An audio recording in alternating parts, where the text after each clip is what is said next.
Mungu wetu na Baba yetu uliye mwema, ninaliadhimisha jina lako, ninalitukuza jina lako. Nina kila sababu ya kukushukuru Bwana, kwa kuwa umekuwa mwema kwetu, umetutendea miujiza, umetutetea, umetuamsha salama, umekuwa ulinzi kwetu Yesu. Jina lako ndio likuwa ulinzi, jina lako ndio limetulinda, hata sasa tu salama. Sifa na utukufu ni vyako, katika jina la Yesu Kristo. Siku nyingine tena Bwana, uso wako we pamoja na sisi, pendo lako na lituatamie, uaminifu wako na utufunike, rehema zako ziwe pamoja na sisi. Siku nyingine tena Yesu, hatuwezi neno lolote bila wewe. Siku nyingine Roho Mtakatifu, uende pamoja na sisi. Bila wewe Roho Mtakatifu sisi hatuwezi. Bila wewe Roho, katika jina la Yesu Kristo Baba tunakushukuru. Kama ulivyosema, mtu hataishi kwa mkate tu, bali katika kila neno linalotoka katika kinywa chako. Tupe neno asubuhi ya leo Bwana. Tupe neno watoto wako tupate kuishi. Tupe neno ambalo litatutosheleza watoto wako tutapata kuwa hai. Ndani ya neno lako kuna mkate, ndani ya neno lako kuna afya, ndani ya neno lako kuna uzima, ndani ya neno lako kuna uponyaji. Tupe hilo neno sasa, katika jina la Yesu Kristo wa Nazareti. Karibu tena mtazamaji wetu na msikilizaji wetu mzuri, kwa neema hii ambayo Mungu ametupa. Neno yasikupunguzie mwendo wa kile Yesu anataka ufanye katika kila jambo ambalo mwanadamu analipitia, kila eneo, kila tukio. Katika hilo jambo, hilo tukio, Mungu anaongea, wanadamu anaongea na ibilisi anaongea. Wote wanaliongelea hilo neno, na wote wanazileta sauti kwako, na wote wanakusikilizisha wewe. Sasa wewe ndio unakuwa na maamuzi ya kwamba nifuate sauti ipi, ya watu, ya Mungu au ya ibilisi. Wewe ndio unakuwa mwamuzi. Na katika siku zote maneno ya watu yana kazi ya kukuchelewesha usifikie katika hatua ambayo Mungu amekuwekea. Ndio kazi siku zote. Maneno ya ibilisi yana kazi ya kuua kabisa kile Mungu alichokupa. Katika maisha unayoishi, kumbuka jambo hili, usilisahau. Usiape nafasi maneno yoyote ya kupunguzie mwendo, ya kupunguzie kufanya kile Yesu alichokwambia. Mradi umeamua kushikilia kile Yesu alichokwambia, shikilia hicho pasipo kuangalia watu wanasema nini. Na tutasimama na ule sura ya Wafalme wa Pili sura ya 4 mstari wa 24. Ni habari za yule mama Mshunami. Ukiweza some habari yote ndefu, lakini na utamani ule mstari wa 24. Yule mama baada ya kufiwa na mtoto wake akaita mme wake, akaambia nipe punda, na akamwita na mtumishi ili amkimbize aende kule aliko Elisha, maana mtoto mwenyewe alimpata kwa miujiza baada ya Elisha kumtamkia hizo baraka za huyo mtoto. Kwa alipofariki akamwendea yule Elisha ambaye alitamka juu ya hizo baraka. Alishikilia lile neno la Elisha, kwa maana siku Elisha alipomwambia utapata mtoto ule, sababu ni mtumishi, hautaniambia neno la uongo. Alilishikilia lile neno. Sasa nataka uangalie jinsi alivyomwambia yule mtumishi wake. Mstari wa 24, usinipunguzie mwendo mpaka nimekwambia. Kwa nini alimwekea kipimo hicho? Kwamba mume wake mwenyewe hakumwambia kwamba mtoto amefariki. Hakutaka, alijua akimwambia mume wake, naye kama mwanadamu atatamka neno, lile neno litampunguzia mwendo kushikilia kile Elisha alichomwambia kwamba utapokea mtoto. Akakataa, na yule mtumishi wake asimsemeshe neno lolote, isipokuwa yeye ndio atakuwa mwongeaji. Maana yake yule mtumishi, nyamaza, kama vile ambavyo hajamwambia mume wake, kwa hiyo na mtumishi asiongee, yeye ndio atakuwa msemaji. Sikiliza, Mungu akishakwambia neno, usiliache, usigeuke ukafuata yale watu wanasema, ukafuata kile ibilisi anasema. Kazi ya maneno ya ibilisi ni kukatisha tamaa na kuua kile Yesu alichokwambia. Kwa hiyo shikilia kile Yesu alichokwambia. Usitoke kwenye mstari wa kile Bwana amekwambia na ile ahadi ambayo Mungu amekupa. Sasa kwa dakika hizi natamani twende tukaombe mbele za Mungu. Nataka niombe na yule mama ambaye umefika muda wa kujifungua. Naona ndani yako na madaktari wameshakwambia siku zimepitiliza na hawaoni tatizo kwa nini mtoto huyo azaliwi. Huyo ni shetani ambaye anajaribu kuzuia mtoto asizaliwe. Kuna watu wameachilia maneno yao, wamekufunga kwa maneno ya kwamba tutaona kama atazaa salama, tutaona kama huyo mtoto atazaliwa akiwa vizuri. Sikia neno la Kristo analokwambia, shikilia hilo neno kwenye Isaya 66 mstari wa 9. Mungu anasema, wana karibu na kuzaliwa nisizalishe? Mimi nizalishaye, je, nilifunge tumbo? Mungu aliyekupa huyo mtoto umo tumboni. Mungu hawezi kuruhusu huyo mtoto afe. Mungu aliyekuwekea huyo mtoto tumboni ndiye atakayelifungua tumbo na kumzalisha mtoto. Kwa hiyo simama kwa ujasiri, mnesemee huyo mtoto, mwambie mtoto, utatoka kwa nguvu za Mungu mwenyewe, utatoka katika njia iliyo halali. Mtoto hutakufa na mama hutakufa. Sikia mama, ninapeleka damu ya Yesu Kristo ndani yako na kwa mtoto mwenyewe. Ninamfungua njia yako ya uzazi. Ninakufungua wewe mtoto kwa saa hii na dakika hii. Ninapeleka damu ya Yesu, njia na ifunguke sasa. Na mtoto utoke ukiwa salama, utoke ukiwa mzima, una shida yoyote. Mama, usipate shida yoyote, usipate udhaifu wowote, usipate ulemavu wowote. Ninakataa roho za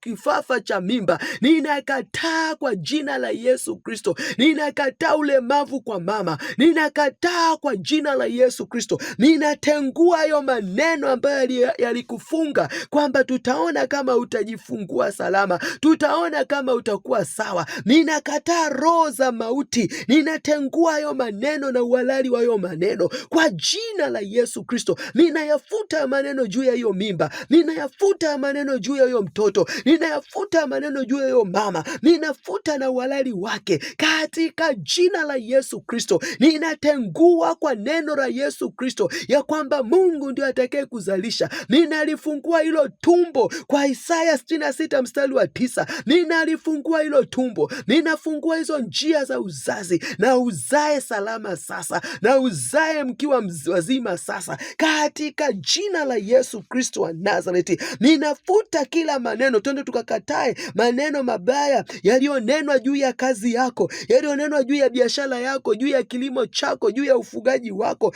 Walinena, walipofika wakaona unafanikiwa, wakasema tutaona, na vife vyote hivyo. Ninafuta hayo maneno yote. Ninafuta yaliyotamkwa juu ya biashara yako, yametamkwa juu ya kazi yako, yametamkwa juu ya mifugo yako, yametamkwa juu ya mashamba yako, yametamkwa katika mikono yako kwamba tutaona hii mikono kama itazaa vitu vyenye kufaida. Ninatengua hayo maneno kwa damu ya Yesu Kristo. Ninatengua hayo maneno kwa jina la Yesu Kristo. Mithali 26:2 inasema, laana isiyo sababu haimpigi mtu. Kwa hiyo ninaitengua hayo maneno ambayo yamefanyika laana juu yako. Ninayatengua kwa damu ya Yesu Kristo. Ninayaondoa kwa damu ya Yesu Kristo. Ninayafuta kwa damu ya Yesu Kristo. Na uhalali wa hayo maneno juu yako, juu ya biashara yako, juu ya kazi yako, juu ya ofisi yako, ninayatengua, ninaondoa uhalali kwa jina la Yesu Kristo wa Nazareti.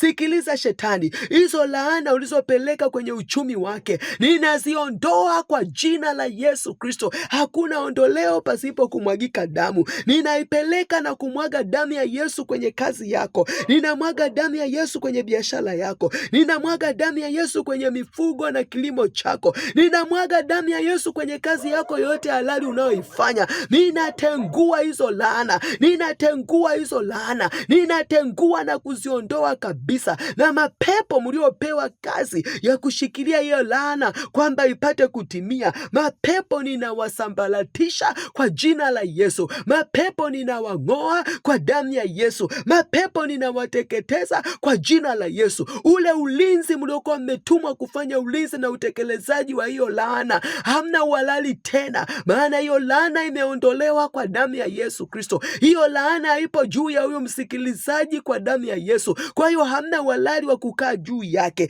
Ninawang'oa kwa damu ya Yesu Kristo. Ninawateketeza kwa damu ya Yesu Kristo. Nataka tuombe tena na yule mtu ambaye Wamekukusanyikia, wamekutungia maneno ya uongo, wamekuzushia maneno ili kukuondolea haki yako, wamekutungia kesi ambayo haina ukweli, haina vichwa wala miguu. Wanachotafuta ni kukuharibia haki yako. Sikia msikilizaji, sikia mtazamaji wetu, sikia neno la ambalo Yesu alimtendea Paulo kwenye ile Matendo ya Mitume 23 mstari wa 12 mpaka 14. Kipindi kile Paulo anakamatwa, anataka kupelekwa auawe. Kuna watu wasiopungua 40 walijiapisha na kujifunga kwa kiapo kwamba hawatakula hawatakunywa mpaka wamemuua Paulo. Lakini Bwana aliyasikia hayo maneno, akamtuma mjomba yake Paulo, mpwa Paulo, aenda akamwambie Paulo. Paulo akamwambia yule mkuu wa gereza,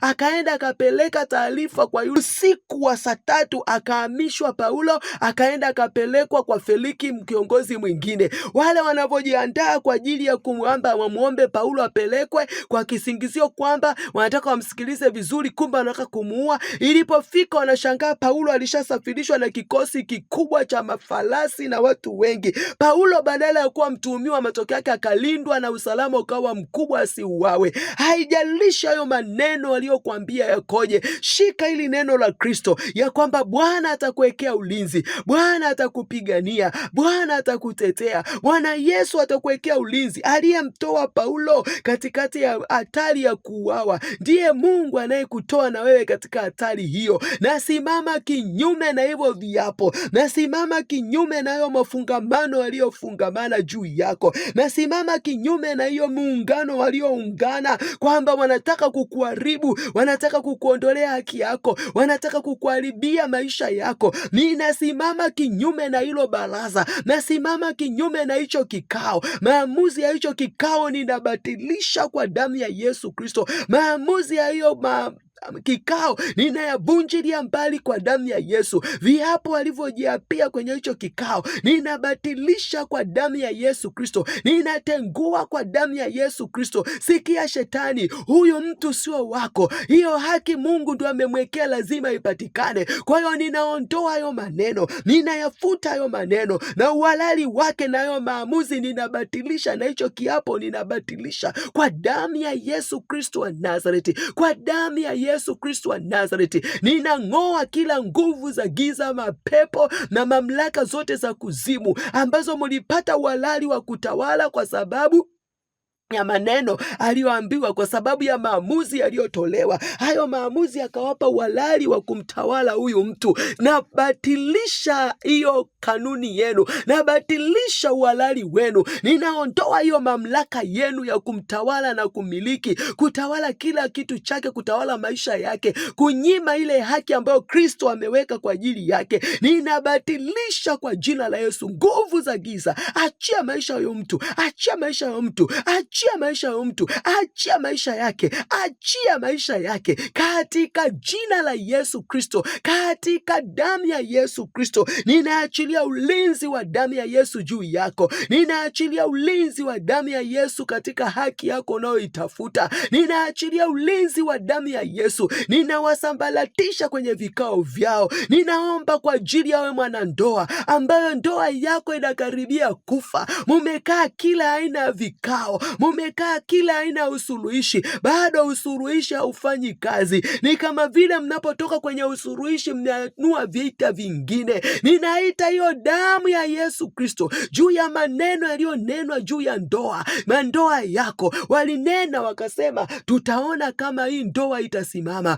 tutaona kama wataishi, tutaona kama watadumu. Wakanena na kunena na kunena. Ninasimama kwa damu ya Yesu Kristo wa Nazareti. Ninaipeleka hiyo damu juu ya maneno yaliyonenwa juu yako ya mwanaume, yaliyonenwa juu yako ya mke, yaliyonenwa juu ya hii ndoa. Ninayabatilisha kwa damu ya Yesu. Ninayabatilisha hayo maneno, ninayatengua hayo maneno, ninayafutilia mbali hayo maneno kwa damu ya Yesu Kristo wa Nazareti. Na zile roho chafu mliopata uhalali wa kuifuatilia hii ndoa kwa sababu ya yale maneno, mukaona lazima muivunje hiyo ndoa, hamna uhalali tena, kwa maana damu ya Yesu imeondoa hayo maneno. Damu ya Yesu imeondoa hayo maneno. Hamna uhalali juu ya hii ndoa, hamna uhalali juu ya huyu mwanaume, hamna uhalali juu ya mwanamke, katika jina la Yesu Kristo wa Nazareti. Haijalishi mwanaume aliondoka kwenye ndoa kwa sababu ya maneno aliyoshawishiwa upande wa pili, ninabatilisha, ninatengua hayo maneno aliyokamata akili zako, ninabatilisha na kutengua kwa damu ya Yesu Kristo. Ninakurudisha kwenye ndoa yako takatifu, ninakurudisha, na amani ya Kristo itawale sasa kwenye hii ndoa. Amani ya Kristo itawale kwenye hii ndoa. Haijalishi ni mke umekuwa ni msumbufu kwa maneno mengi, ninabatilisha hayo maneno uliyotamka juu ya mume wako. Ninatengua hayo maneno yote ambayo yamefanyika laana kwenye hii ndoa, ninabatilisha na uhalali wake katika jina la Yesu Kristo. Naachilia damu yako Yesu kwenye hii ndoa, damu yako Yesu kwenye hii ndoa, damu yako Yesu kwenye hii ndoa. Hakuna amani pasipo damu yako. Damu yako ilimwagika Kalvari kwa ajili ya amani yetu, ulilipa adhabu ya amani yetu. Kwa hiyo damu, ninapeleka amani kwenye hii ndoa, kama ulivyosema kwenye Yohana Mtakatifu, amani na waachia, si kama ulimwengu unavyotoa. Ninaita hiyo amani kwenye hii ndoa, ninaita amani kwa hiyo moyo wa mwanaume, ninaita amani kwenye moyo wa mwanamke, ninaita amani, Jehova, amani yako Yesu Kristo na itawale kwenye hii ndoa. Ninaomba tena juu ya huyu mama na huyu baba ambao wamekuwa akimlea huyu mtoto kwa muda mingi, lakini mtoto kila siku anaharibikiwa tabia, kila siku anazidi kuwa na tabia mbaya kwa sababu ya maneno aliyomnenea. Wakasema tutaona kama ataacha wizi, akiacha wizi pengine panya ameacha kuwa mwizi. Walimfananisha na panya, kwamba ili mradi panya ataendelea kuwa mwizi na huyu mtoto atakuwa mwizi. Ninabatilisha hayo maneno, ninabatengua hayo maneno, ninatengua huo mfanano, ninatengua kwa damu ya Yesu Kristo. Ninabatilisha uhalali wa maneno. Wewe, huyo mtoto sio sawa na panya, huyo mtoto hana roho ya panya ya wizi. Ninang'oa hiyo roho ndani yako, ninang'oa hiyo roho ndani ya huyo mtoto wako, ninaibatilisha hiyo roho tangu sasa. Hakuna ondoleo pasipo kumwagika damu. Naipeleka damu ya Yesu kwa huyo mtoto, naipeleka damu ya Yesu kwa huyo mtoto. Ninaondoa hiyo laana, ninaondoa hiyo maneno, ninaondoa hiyo roho ya wizi. Mwingine alitamkiwa ya kwamba kama vile mnyama komba alivyo mlevi wa pombe, ndivyo mtoto atakavyokuwa mlevi. Ninatengua hayo maneno,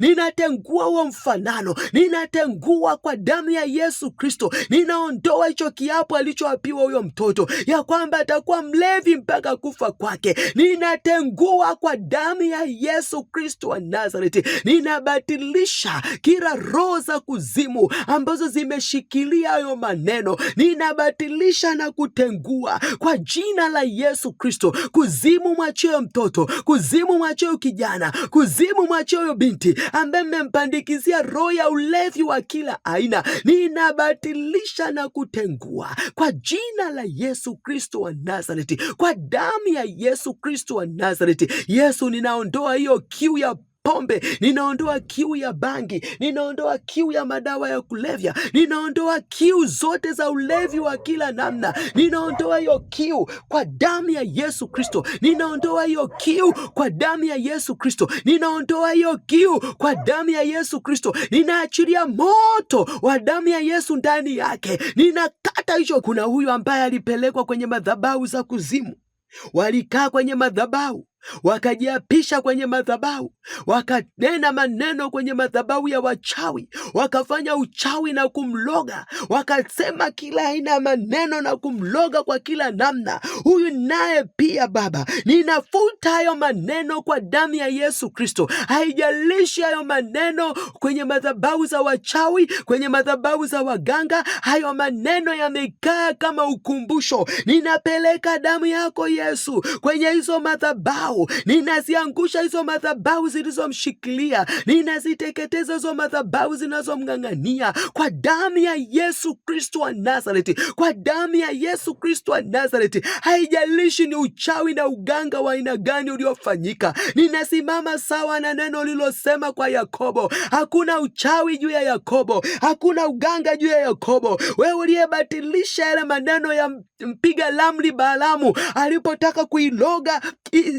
Yakobo, wewe Mungu ukabatilisha maneno, nami ninabatilisha kwa damu ya Yesu Kristo. Ninabatilisha hayo maneno ambayo wameyasema kwenye hizo madhabahu, hivyo viapo alivyoviapa kwenye hizo madhabahu, ninabatilisha kwa damu ya Yesu, ninabatilisha kwa jina la Yesu. Katika jina la Yesu ninalitoa jina lake kwenye madhabahu za kuzimu, ninalitoa hilo jina lake kwenye madhabahu za waganga, ninaitoa nafsi yake kwenye madhabahu za waganga kwa damu ya Yesu Kristo. Mazimu na waganga wote na wachawi wote mumekuwa mkimtumia kwa namna tofauti, leo hii na dakika hii damu ya Yesu imekwenda kufuta walali wenu. Kwa hiyo huyu ni ametakasika kwa damu ya Yesu Kristo, na damu ya Yesu inene mema kwako, damu ya Yesu inene mema kwako, damu ya Yesu inene mema kwako, damu ya Yesu inene mema kwako, katika jina la Yesu Kristo wa Nazareti.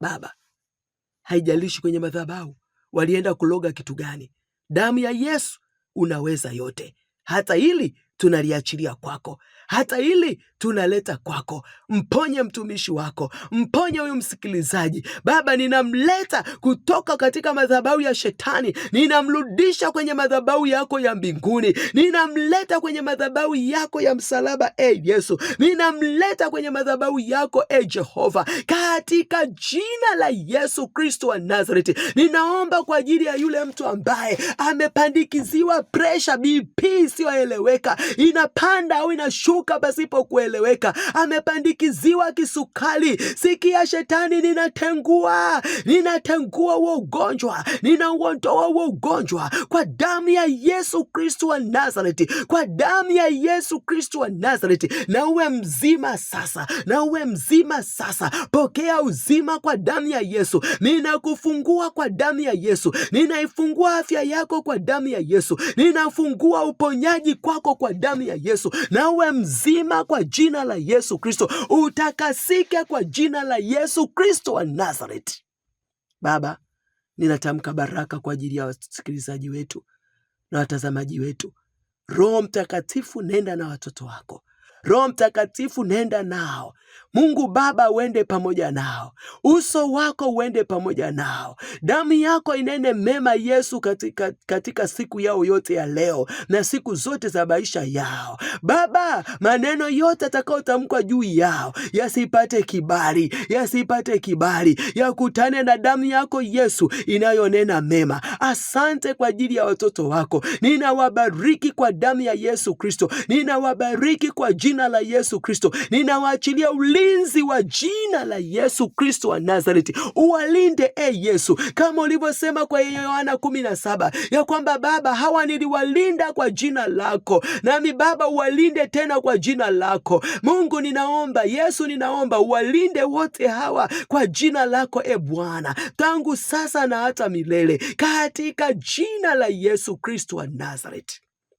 Asante msikilizaji na mtazamaji wetu kwa kuungana nasi asubuhi ya leo. Usikose tena siku ya kesho alfajiri, tuungane tena kwa ajili ya neno la uzima ambalo Mungu anatupa, kwamba mtu hataishi kwa mkate tu, bali katika neno la kinywa chake. Kesho tena tuungane asubuhi na mapema alfajiri, ili tupate neno litakalotupa kuishi tena kwa siku nyingine, na Roho Mtakatifu akawe kila kitu, akakukumbushe. Ni kuombe usiache kusubscribe ili upate kukumbushwa, kufollow na kulike ili ukumbushwe muda utakapofika, usije ukapitiwa ukajisahau. Like, subscribe, follow na share kwa watu wengine ambao unafikiri na unaona ni muhimu ya maombi haya na neno hili wangepata na wangewasaidia kuwavusha kutoka mahali pengine. Uso wa Bwana uende pamoja nawe, katika jina la Yesu ninakubariki. Amen.